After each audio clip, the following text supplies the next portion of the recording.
Hello, and welcome to episode 2 of Blithe's awesome podcast, welcoming our guest, my sweet partner, Orion Kuche. Hello. So, today we're going to be talking about women in punk. So, I'm going to be talking about Kim Gordon of Sonic Youth and a lot of other projects, and Orion is talking about... Pussy Riot. Hell yeah.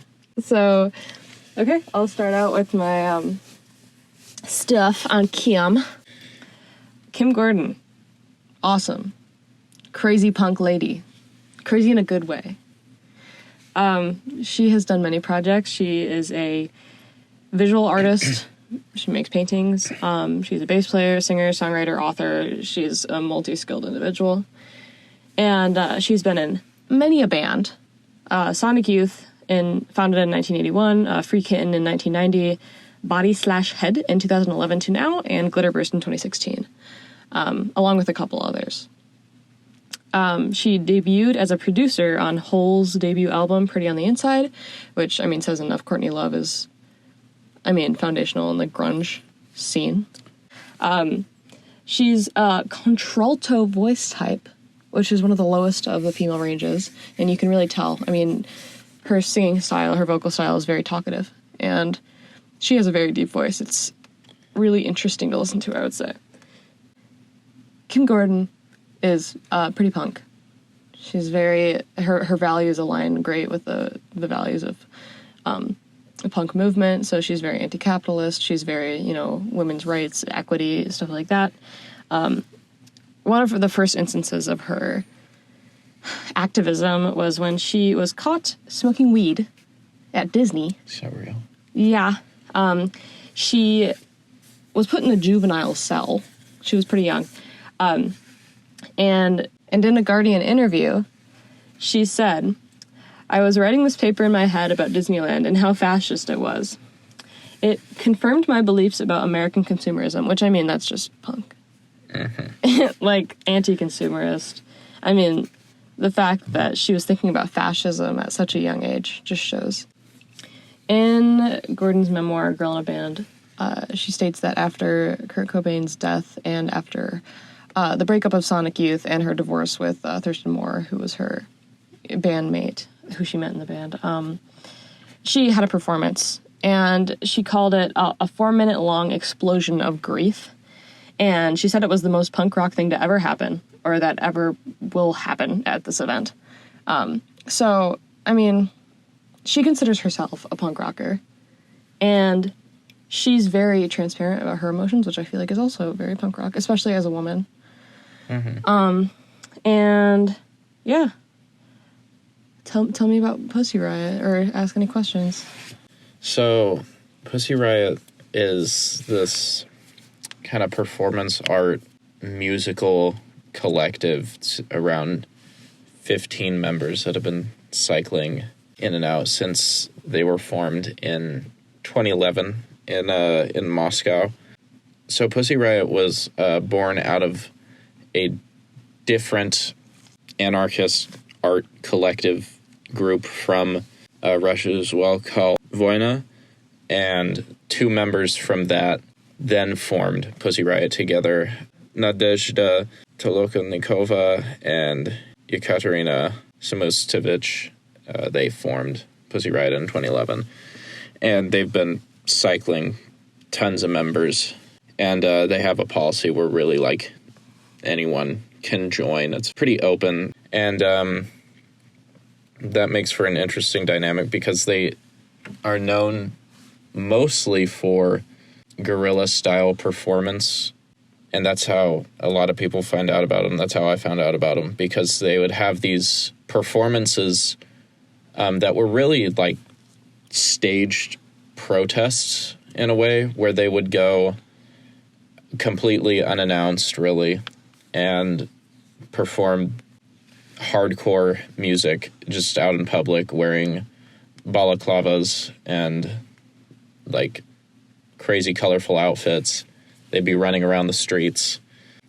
So yeah, that's kind of a brief, and they've since gone on to adopt, they definitely lean more into electronic instrumentation now. They used to be very, like, entrenched in hardcore aesthetics and UK punk styles.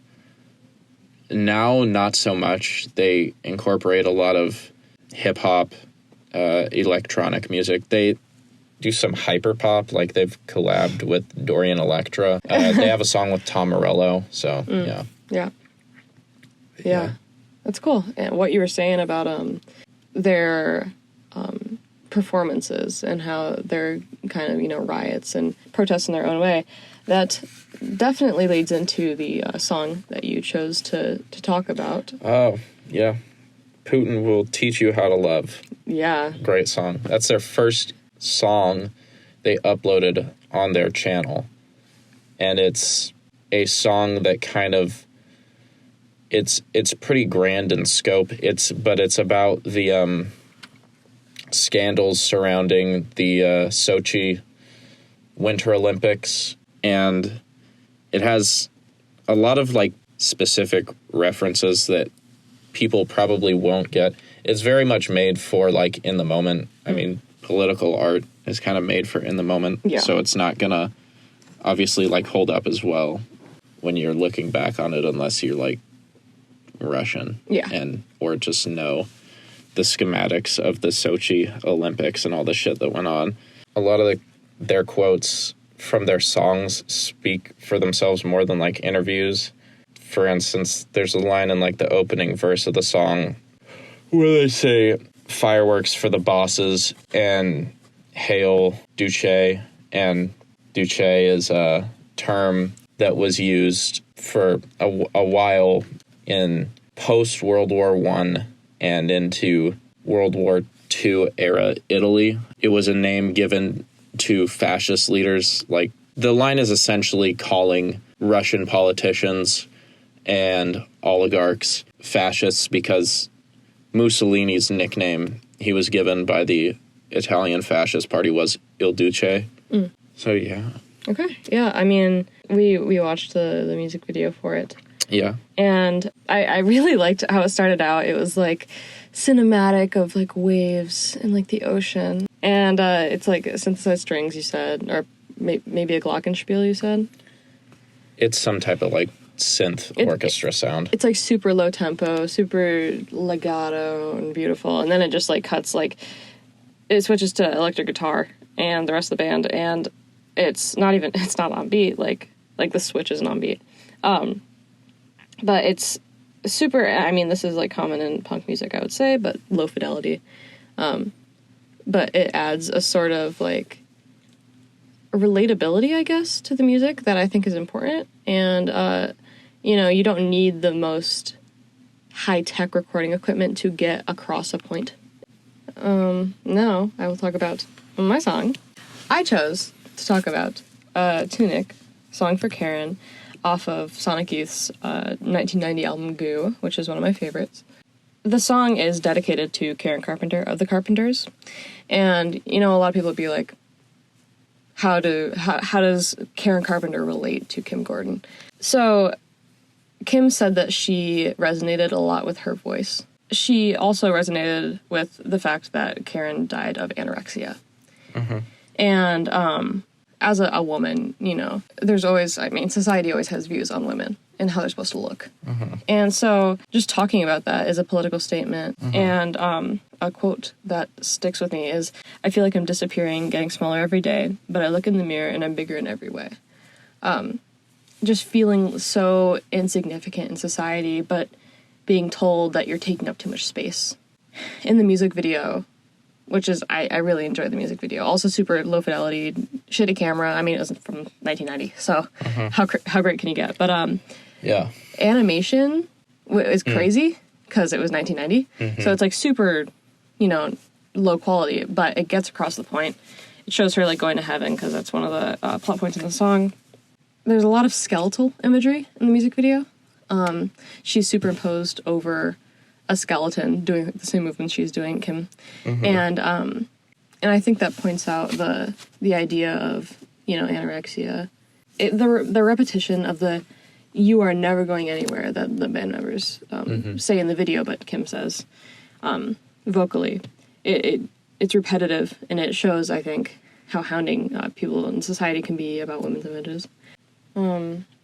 Also, Kim is portrayed as a little girl.